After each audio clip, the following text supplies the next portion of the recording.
Good morning. Welcome to the April 25th County Board meeting. Would you please join me in the Pledge of Allegiance and a moment of silence? I pledge allegiance to the flag of the United States of America and to the republic for which it stands, one nation, under God, indivisible, with liberty and justice for all.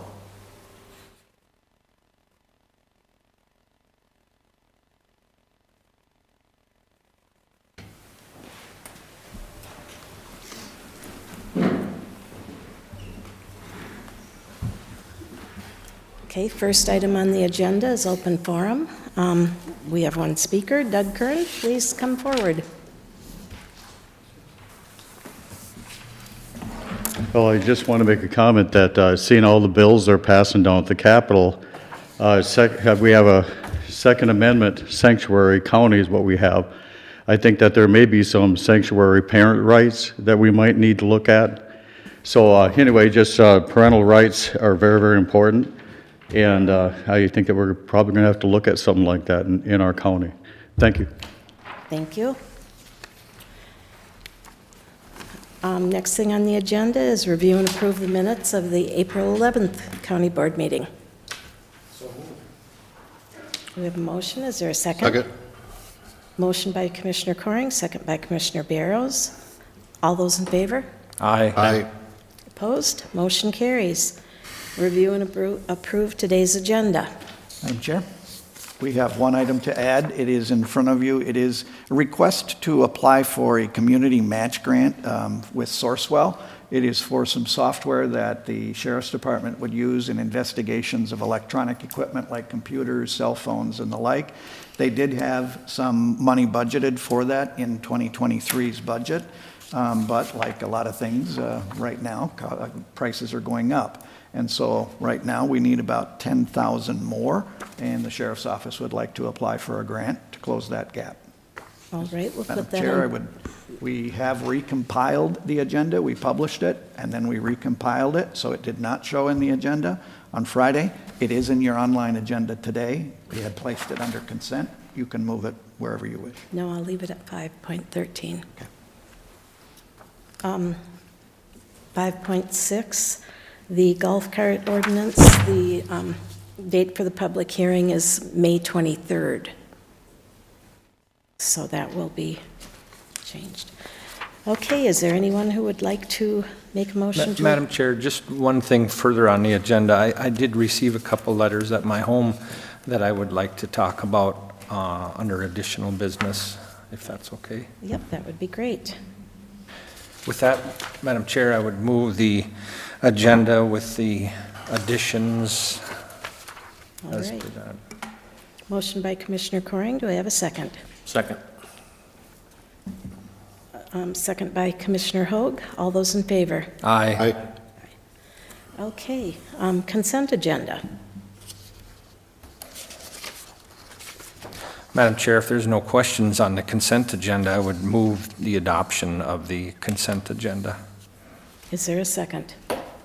I will second that. Okay, motion by Commissioner Coring, second by Commissioner Lubke. Any discussion? Hearing none, all those in favor? Aye. Aye. Opposed? Motion carries. Okay. Lori, Minnesota, our Central Minnesota Council on Aging. Well, you can come up to the table, Lori. Make yourself comfortable. Madam Chair, while Lori is coming forward, Lori is the Executive Director of the Central Minnesota Council on Aging and has been there for a good length of time. I know her name and my name have circulated for a long time together. And she's here today to talk to you about some of the apportionment of the Minnesota's Older American Act dollars that supports Greater Minnesota with an issue that I think she would like to see us take action on.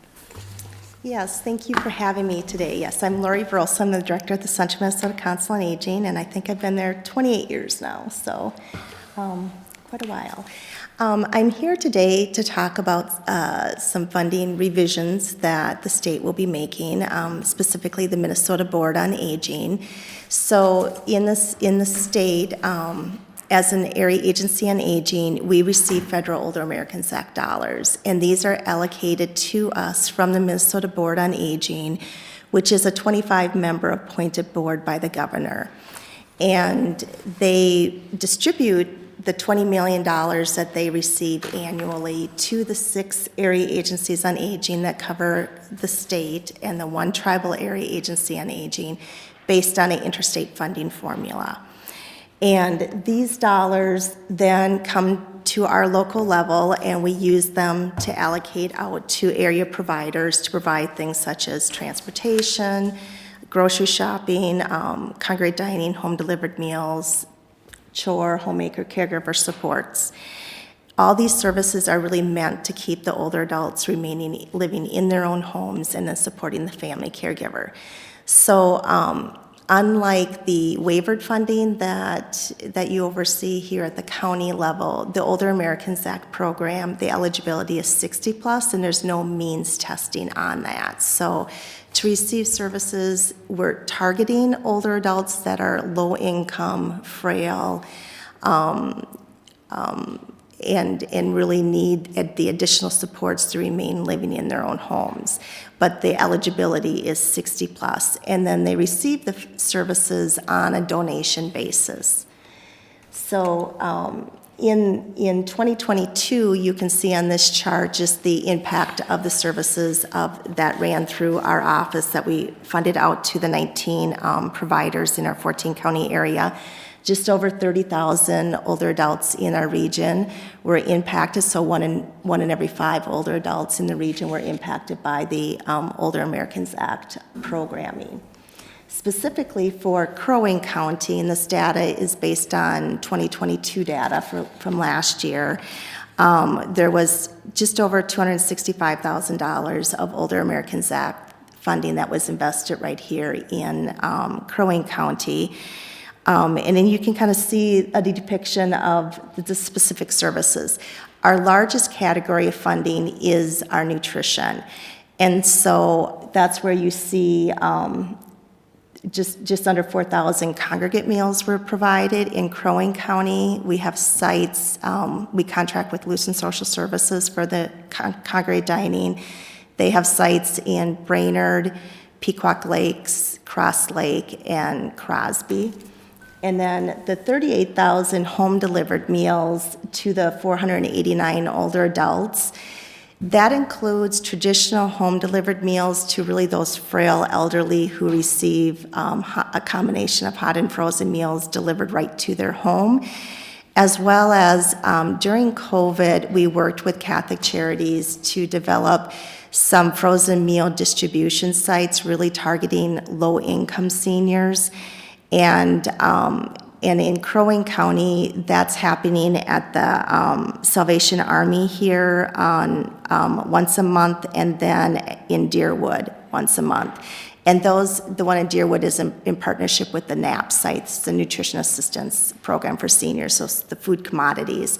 So the concept is that we're trying to target low-income seniors, providing them with up to 20 frozen meals, so when they come to the food shelf, they can pick up, in addition to their food commodities, up to 20 of these frozen meals at a time. So that actually shows up in that home-delivered meal number, too. Legal Counsel, Midman Senior Law Project, I've seen their justice bus out here. They provided 210 hours of legal counsel, and then you can see the other services. But those were just the impacts right here in Crow Wing County. So as I said, the Board on Aging is in a process right now of having to update their interstate funding formula. The Administration of Community Living at the federal level has indicated they have to provide an updated draft by July 1st of this year. It was last updated in 2004, so it's over 20 years old. And as I said, this is what's used to allocate that $20 million annually. So when the Board on Aging looks at that, the eligibility once again is 60 plus, but they can go and look at if there's additional weights and factors that they want to use in order to look at a formula for the distribution. And so what you can see on here is that they're considering adding 2 new formulas, the 60-plus living with disability and the 60-plus living alone, and then also making alterations to the weights for each of the factors.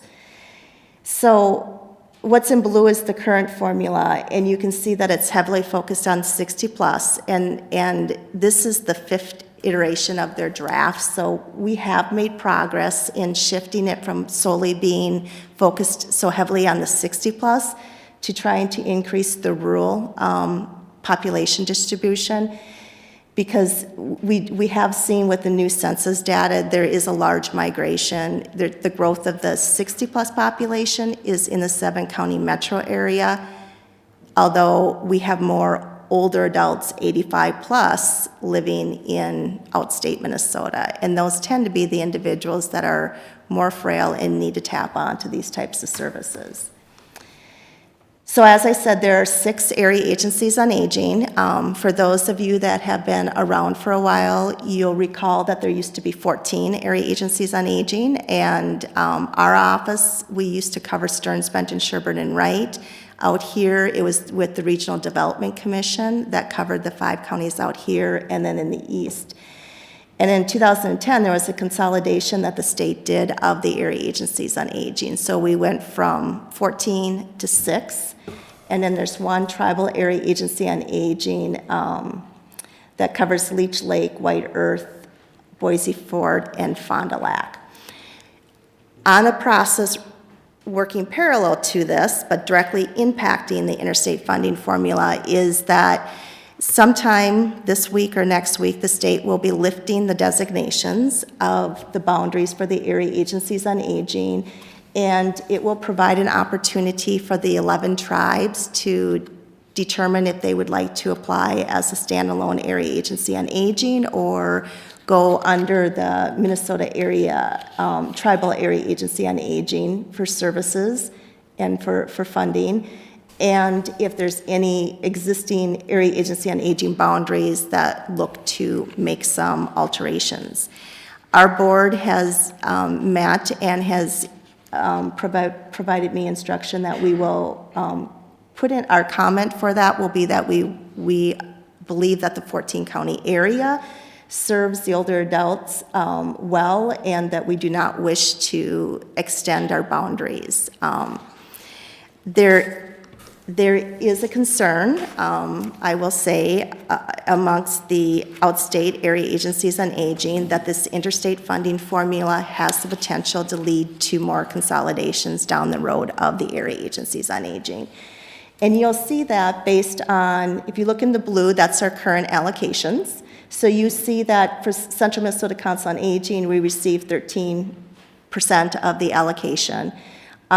What's in green is what the Board on Aging is proposing. So besides our region, which we are, I mean, you can see we're in green, all the other outstate area agencies on aging are in red. In fact, some of them, you know, it's almost to a crippling point where they won't have the dollars and the infrastructure to continue as area agencies on aging, and then to have adequate funding to support the older adults in their regions.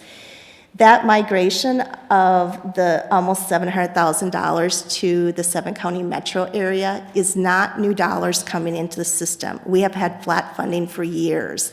That's simply a reallocation of existing dollars.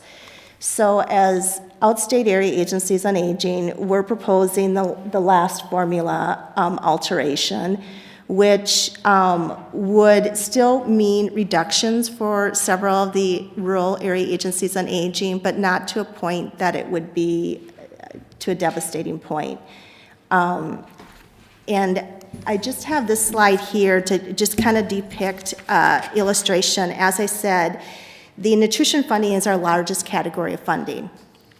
So when we look at 2021, our 14-county area, there was, in 2021, there was 57,000 older adults that received meals through the nutrition program across the state. Our 14-county area served 20% of all older adults that received meals in 2021 received them from our 14-county area, yet we received that 13% of the allocation. The 7-county metro area during that same time period received 41% of the allocation based on the funding formula, but they served 13% of all individuals. So there's a real, the service delivery models for metro versus outstate look very different. I mean, we're really, when you take the nutrition program alone, while we're trying to target those frail individuals that are at high nutrition risk, we're also trying to target those food desert areas and individuals that just lack access to healthy meals. So the models look very different, the service delivery, but the allocation is not following what I believe the need is. And so my request before the board today is consideration. There is public comment period that is open right now through May 3rd on the Minnesota Board on Aging website along with the state registry. But we are asking for support to provide a revised funding formula that really would support what's in this yellow here. And so in your packets, I did include a sample letter, and would just appreciate if possible, either individually or as a board, if there could be consideration for a letter of support for funding formula that supports older adults in rural Minnesota. And with that, if there's any questions on, I know I ran through that quickly. Madam Chair, if I could ask a couple questions, and tell me if I'm wrong, but don't we also know that in the metro area, there's many more resources available to these people versus our outstate area? And so they could tap into other programs other than this one. So to reallocate these dollars into greater Minnesota seems like a no-brainer to me, because we also talk about the distance that our elderly population lives from some of the resources that are out there and the isolation that they have. But as a state, we've decided that the elderly can stay in their homes as long as possible. This formula, as it currently stands, seems disingenuous to that mission. And so for me, I would support this change. I think it's needed and it's appropriate and it's timely. So thank you for bringing it forward. I guess I didn't ask a question in there. Well, your question regarding funding, when you look at even the philanthropy that is being done, foundation funding, only 4% of it is going in outstate. So, there's a large discrepancy too when you look at what funding for aging service, and that's for aging services, is going into investments into outstate as well. So there's more resources available in the metropolitan area than what there is in outstate. Are there any more questions for Lori? Okay, what are your wishes? There's a recommended board action on page 40 of our packet. Madam Chair, I would make the motion to support sending this letter of support to the, I forget who the group is. Minnesota Board on Aging. Okay, Minnesota Board on Aging. Do we have a second? I'll second that. Okay, motion by Commissioner Barrows, second by Commissioner Coring. Is there any more discussion or any more questions? Hearing none, all those in favor? Aye. Aye. Opposed? Motion carries. Thank you very much. Thank you, and thank you for the opportunity. Land Services.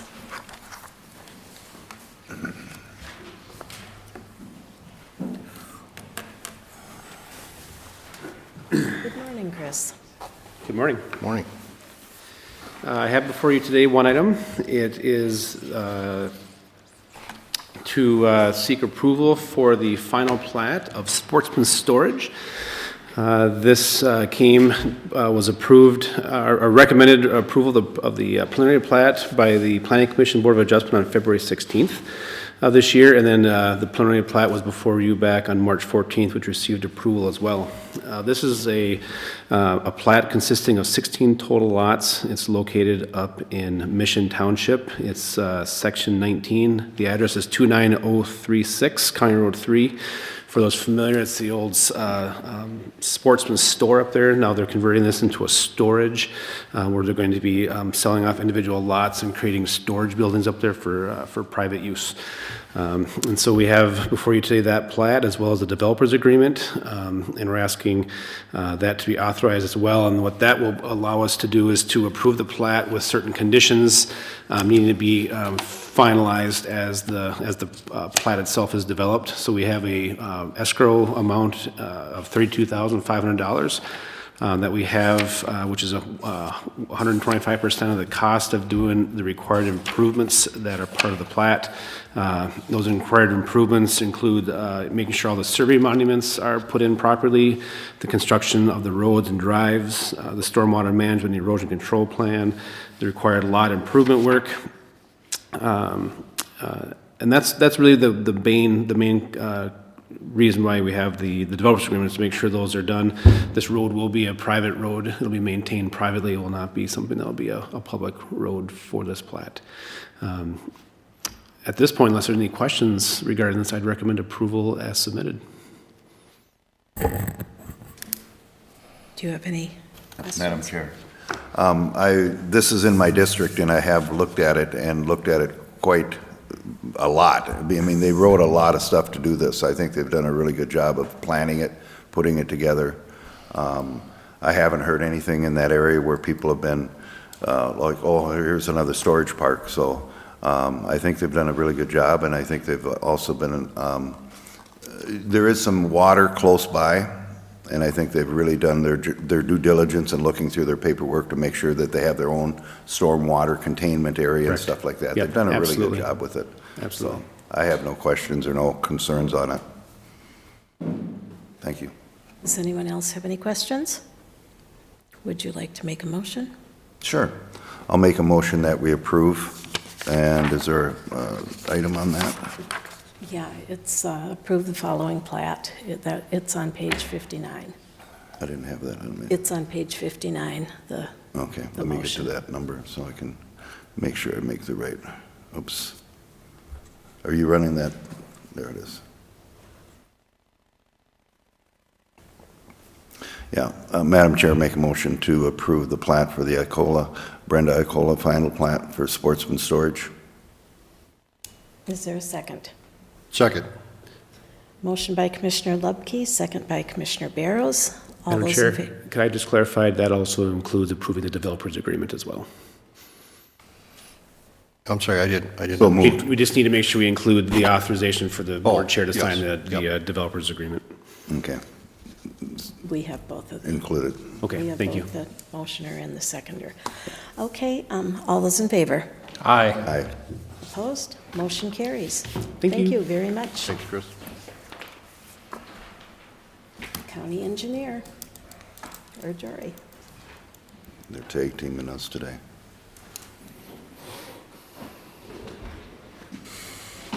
Jory dressed up for pictures today, and we didn't include him. I did. I was trying to match you. Good morning. Good morning. I am here with 3 different contracts. You will have an opportunity to wear all 3 of your hats, being town board members for both the first assessment and the second assessment, and then also Ditch 13. So the first contract for the first assessment, road maintenance was let, and we had a sole bidder of Home Big Excavating, who has had the 3 previous contracts. This will be the 4th contract if you approve it, and will mark a decade of contracting out the township work already. So it flew by. Home Big Excavating has done an excellent job of providing customer service and been very responsive to the first assessment and the second assessment. So I'd recommend approving or awarding Home Big Excavating LLC of Crosby the first assessment maintenance contract. Any questions for Jory? Hearing none, is there a motion? I'll make the motion Okay, motion by Commissioner Hoag. Is there a second? Second. Second by Commissioner Coring. All those in favor? Aye. Aye. Opposed? Motion carries. All right. Switching hats to the second assessment, the same parameters are in place. Homebig Excavating was again the sole bidder for the second assessment work in Lower Dean Unorganized Township. Again, has provided excellent service to that township, and this will be the fourth contract, and again, marking a decade of maintenance contracting in this township. Madam Chair, I would move to the county board would award contract number 40004 project in the SAD, second assessment maintenance for 23 to 26. Is there a second? I'll second. Okay, motion by Commissioner Coring, second by Commissioner Hoag. Is there any questions or discussion? Hearing none, all those in favor? Aye. Aye. Aye. Opposed? Motion carries. Thank you. All right, thank you. And the third contract is our Ditch 13 maintenance contract. This is our second contract that we'd be looking to enter into. Again, Homebig Excavating was the sole bidder and has done the same, provided great service and been very responsive to the needs of Ditch 13. And would recommend that you would approve the contract for Homebig Excavating from the ditch maintenance work for the next 3 years on Ditch 13. Madam Chair, if I might, I do have a quick question on the discrepancy between what the engineer's estimate was versus what the bid was. Can you explain that a little bit? Yes, so with it being one contractor, only having one, he got one crack to do all the work. The second contract came in with numbers slightly higher, and two items in particular were for long runs of ditch cleaning, bringing the ditch back to the original grade that it was dug to 100 years ago and removing that sediment. The contract was not drawn up for specific areas. It covered the whole ditch, which put him in a tough spot of trying to determine where he could get equipment in and how he would perform the work. And since the letting last Wednesday, I talked to him and we are going to strike the two items for ditch cleaning in this contract and do it on a quote type basis when we determine where the need is. So that should, the numbers we have in there that are in front of you are numbers that only will take place if they perform the work. And by striking those two line items out of there, we won't have that work as part of this contract now. It'll be on a bid process, if that makes sense. So the two lines that you're striking Yes. would go out for an additional bid? Yes. To cover those? Yeah, outside of this contract. And those are what drove those numbers up so high. When I put it together, we've got a plan in place, but I did not specify that in this contract, just in case another area needed to take higher priority. But in doing that, it made it more challenging for him to try to determine which area we were talking about specifically, and he had to put a number based on an assumption on his part for being anywhere in that ditch, which presents different challenges. So we may still come to that 118,000, it just will be a... No, it can't. And the good thing about all three of these contracts is it's bid by the hour or by the foot or by a specific item. And if we don't have the contractor perform that work, we don't pay for it, or the funds don't pay for it. So with that work, we don't have enough funds available to perform all that work. So we will have to go out for bid or a quote type for dealing with certain areas of that ditch, which would allow us to determine if we have funds available to perform that work. Okay. The bulk of the contract is for the nuisance beaver issues, plugs, storm damage that is causing the ditch not to flow. The other two items I had in there were for restoring the ditch back in areas to where it was graded 100 years ago. So that'll be the work that is being bid or quoted out. Okay. Thank you. Madam Chair? Jory, do we have a quote from HomeVig that is consistent with the new contract? With those two things struck? Yes. And what is that bid? That bid, I would have to add it up without those in there. Can we bring that back next board meeting? Sure. Because I I'd think like- otherwise what we're asking the board to do is approve a contract with a scope that has been altered. Okay. The price hasn't been altered, but the scope has. And then you're asking the board to approve an amount higher than the scope of the contract. Sure. So I would like to table that until the next meeting. I'd make a motion to table that. I'll second that. All those in favor? Do we, well, I before we don't do think that, we need to. do we have to, The only thing is, that's a non-debatable Yes, motion. I tabled it, so we don't need all that other stuff, I don't believe. I was only concerned about how long we're tabling it Till the to a next meeting. date specific. Okay. Yes, I believe this will come back on May 9th. Okay. All right, Good, thank thank you. you. Thank you. Madam Chair, are we going to take a vote on that, or? All those in favor? Aye. Aye. Opposed, motion carries. Glad you're here, Paul. Okay, County Sheriff? Madam Chair, board members, I have good news. Sheriff has nothing to add today. If you have any questions of me, Wonderful. feel free to answer any questions you might have. Good. Anyone? Thank you. County Attorney? County Attorney has nothing today, but I am happy to answer any questions anybody may have. Any questions? Well, thank you. Thank you. Okay, County Administrator? Madam Chair, members of the board, yesterday there was a senior management team meeting, and I would say probably the majority of the meeting is spent on recruitment and retention in one way, shape, form, or another. We talked about our internship program, which has proven to be a very effective way for us to recruit people directly out of college. Of the interns that we've had over the course of the past 5 years, 25% of them, roughly, have turned out to be county employees. And so it has been a very good recruitment program for us, and it's a great learning opportunity for those kids within their field of study as well. So we get work out of it, they get experience out of it, we have a recruitment tool, it has worked out fairly well. And then we talked a lot about succession planning, because one of our key strategies for filling our openings has been to grow more of our own talent internally and then hire at the entry level more. And so we talked a great deal about succession planning. And then, of course, we talked about a couple of key recruitments that we are currently engaged in, the HR director recruitment as well as our finance director recruitment. And finally, talked about staff training and development and how that may play a role in driving our recruitment and retention efforts as we move forward through time.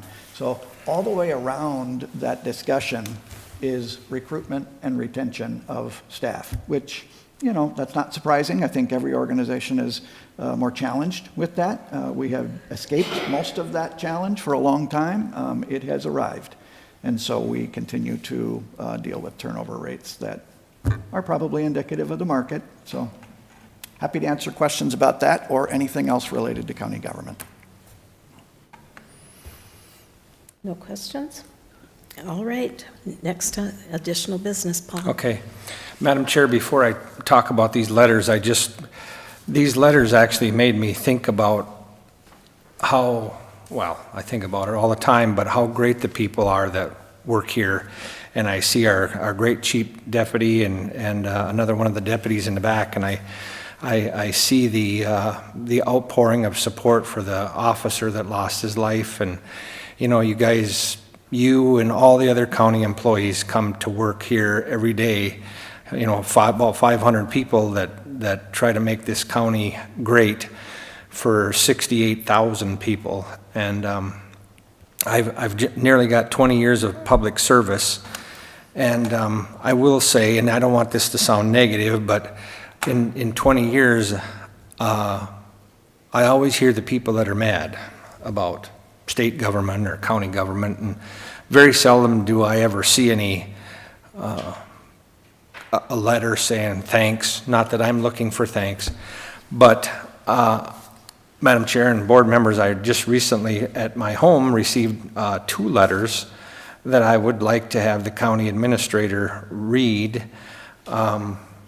This is, both of them are about our great Veteran Service Officer, Eric Flowers, and the great job that him and his staff do over there. I don't know that I have permission from the 2 people that sent them to me to use their names, so I would ask the county administrator not to use their name, but I would like to have them read because I'd like to end this meeting on a positive note of the great work that continues to be done here every single day. So if he could, would you read those? Madam Chair? Would that be all right? Okay. The names have been removed to protect the innocent.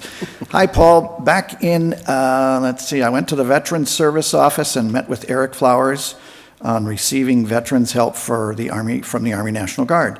Eric was a very helpful gentleman who helped me every step of the way in getting me set up for veterans help. I would sure like to see him rewarded for the outstanding man he is, always there when I needed questions answered, and he knew them all. Thank you. And the gentleman's name.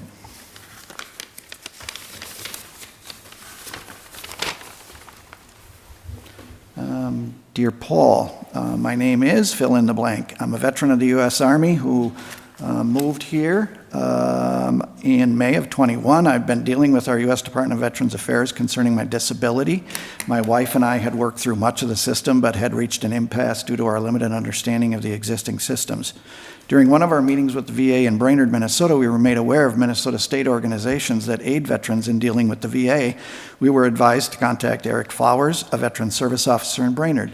We made an appointment to meet with Eric in his office. We found Eric Flowers to be a remarkable young man who was able to answer all of our questions about the pursuit of my claim.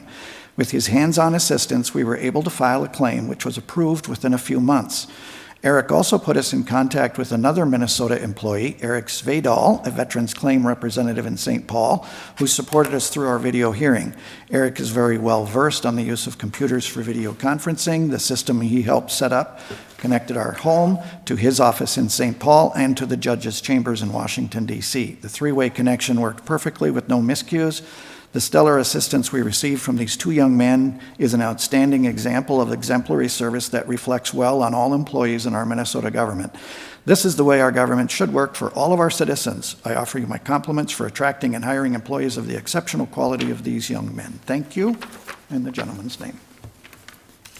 I think that's, Madam Chair, I think that's a testament to the people that are working here. You know, I just want to point out too that, you know, our good finance director has just left for it's a better job, and I don't begrudge him that. Actually, we train, I get a little frustrated, you know, and that's why I don't like that place in Staples. But we train and we get these great people, and I don't begrudge them for leaving, you know, for more money. They've got to take care of their family, but we get these great people, and they move on. It's sad, but I understand what they're doing. So our last 3 finance directors were absolutely incredible, and they've moved on to bigger and better things. So I also want to say, I see Deb Erickson sitting here, and I just want to thank Deb. We saw the lawsuit that was just settled recently for $789 million. I just want to say, I just think Deb and her staff on elections do an incredible job. And I will say, I've said this before, I can't speak for any other county. I don't know if there's any crooked stuff going on anywhere else, but I am so confident that the election system here in Crow Wing County is top-notch. And it's because of the great people that we have working for the county. So I appreciate you, Deb. I guess that's all. I don't know, these letters just kind of sparked a little bit of emotion in me that, you know, normally you see that I'm kind of mean, I suppose, as some people might say, but I do have a big heart, and I appreciate these people that are working here, and because it's at the end of this year it'll be 11 years here, which I can't believe it went by that fast, but just a lot of great people, and Don, even you, I even appreciate you. Yeah, I know, I'm really being generous today. Are you okay, Paul? Are you okay? Yeah, I know. That's all I've got, Madam Chair, I appreciate y'all. All right. Thank you. I think we all feel the way you do about our workers. We have great staff. So, thank you so much for everything you do. Can I have a motion to adjourn? Madam Chair, I'll make the motion to adjourn today's meeting. Is there a second? I'll second. Motion by Commissioner Barrows, second by Commissioner Lubke. All those in favor? Aye. Aye.